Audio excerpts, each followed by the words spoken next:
Good evening, everyone. Good to be with you here this evening.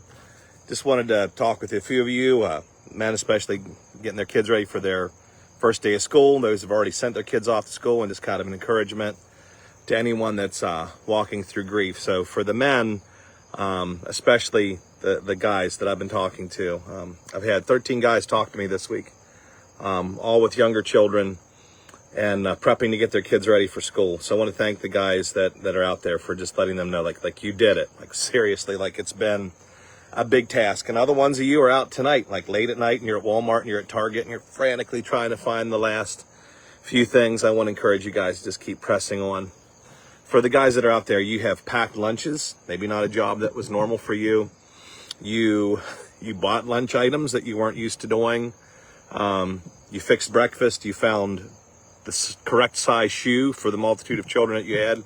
For some of you, you were finding missing shoes that, weren't quite aligned the way they were. You signed papers, you filled out online forms, you took pictures, which would probably be a little bit difficult for you. You gave hugs, and you watched your kids go through school doors without their mom. And that's hard, man. I get that. And if you're a widow watching this, it's the same thing. Like, it's not just delineated to men. But there's something incredibly difficult about the first school year without that person, because everyone in a marriage kind of fits the role to be able to make a family function and work.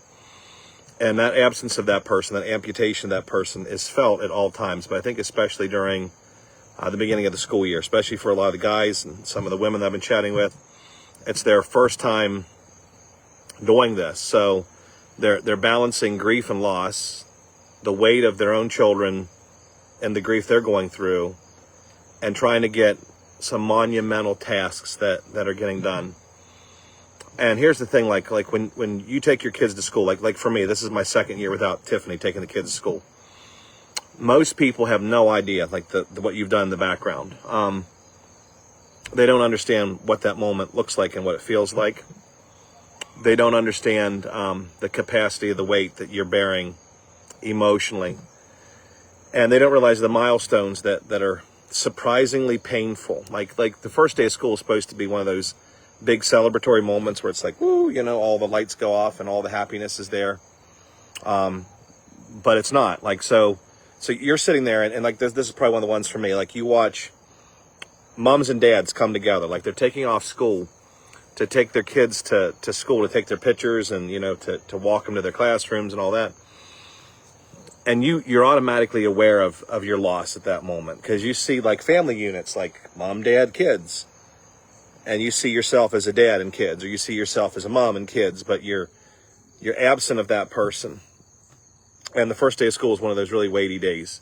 It brings back the memories of the way things used to be, and that creates a moment of celebration in your life. You're like, man, there's so many celebratory things, like good things. You remember the things that she would have done. Like for me, Tiffany was the great picture taker. Like, she took the kids' picture every year on the front porch of the school, right? Like the same exact spot. And you realize that you're carrying the responsibility of somebody that's not there anymore. And there's a heaviness to that. So for the dads that are out there doing this, and to the moms that are out there doing this alone, and to the grieving people that are just out here doing this, I want to let you know that I'm just proud of you for what you're doing. And you're doing probably better than what you're giving yourself credit for. You're not giving yourself probably enough grace. And more importantly, you don't do this alone. One of my favorite verses, and this is one of Leslie's verses for her ministry, is in Psalm 68, verse 5. It talks about God being a father to the fatherless. And I don't think that verse means that God replaces like the mom or the wife figure in our life. That's not what that means. But it does mean that God sees our children. He sees our kids' needs. And he sees and is aware of a dad that is trying to lead his family through the most incredibly difficult circumstances. And he sees you as the mom that's absent of the person that she loved more than anything else, going through some difficult circumstances. So today I want to take a moment and just thank God for you, for taking the extra responsibility of parenting, the seriousness of that and the weight of that. And I want you to take a moment as you're a grieving parent And I want you to thank God for giving you the strength today or in the coming days when you didn't feel like you'd be strong enough. You want to thank him for helping you keep going on when you didn't know how you were going to be able to keep going on. You have no idea. And thank him for entrusting you with the children that you have. I think that's the thing, like for me, like after Tiffany passed away, was thanking God even more for my 3 children that Tiffany and I had together, and then thanking him for the 2 bonus kids that he gave me with a second marriage. But the realization that we could thank God for what we've been entrusted with. And just because our spouse is not here anymore doesn't mean that we're no longer entrusted with the heritage that God's given us, the blessings that they are. But one thing I really want to remind you, if you're listening to this and you're not a widow or a widower, like a young parent, bringing the kids through the school system and like bringing them up, I want to remind you that are listening in that you should be helping those people. Like widows and widowers cannot do this alone. Some things that you could do to help support a grieving parent is taking their kids out for school. Like just get a hold of the mom or dad and be like, hey, yeah, I'd like to take the kids out for school this afternoon or over the weekend. Like, can I do that? Or, invite the family over for dinner. And to be honest with you, I mean, fathom this, and I'll kind of give you my schedule, I have to wake up earlier, help get my kids ready for school. Thankfully, they're fairly independent and can do a lot themselves. But I drive 35 minutes to school, and then I work at the kids' school and I drop them off. Then I come home, I do my regular job, and then I pick the kids up, come home, then I have to cook dinner, and then dishes, and then laundry, and then taking the trash out. And we do this as a family unit, but it's exhausting. Like anytime you lose somebody in a home for responsibility, it's difficult. So even like making a meal and delivering it to that family, or taking them out or buying them a gift card, that is tremendous for them.